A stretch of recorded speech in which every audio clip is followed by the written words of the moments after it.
நீங்கள் கேட்ட மரியாதையை கொடுத்துவிட்டேன். நாங்கள் கேட்ட நிவாரண நிதி எங்கே என அமைச்சர் உதயநிதி ஸ்டாலின் கேள்வி எழுப்பியுள்ளார். சென்னையில் நடந்த பொதுக்கூட்டத்தில் பங்கேற்று பேசிய அவர், இதுவரை நிவாரண நிதியை மத்திய அரசு கொடுக்கவில்லை. புதிய கல்விக் கொள்கையை அமல்படுத்தி தமிழ் மொழியை முடக்க முயற்சிக்கிறது. அதே போன்று நீட் தேர்வை கொண்டு வந்து கல்வி உரிமையை பறிக்கின்றது என்றார். நாங்கள் என்ன உங்க அப்பா வீட்டு பணத்தை கேட்டோம் அப்படின்னு நான் சொன்னேன். அதில் ஏதாவது தவறு இருக்கா? அந்த அம்மாவுக்கு பயங்கர கோவம் வந்துருச்சு ஒன்றிய நிதியமைச்சருக்கு.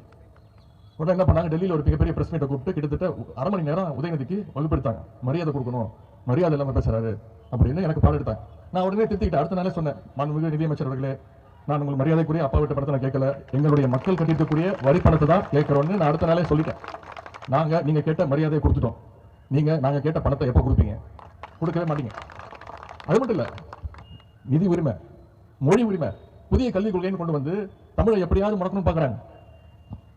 இதே மாதிரி தான் கல்வி உரிமை, நீட் தேர்வை கொண்டு வந்து மாணவருடைய மருத்துவ கனவை அழிச்சாங்க.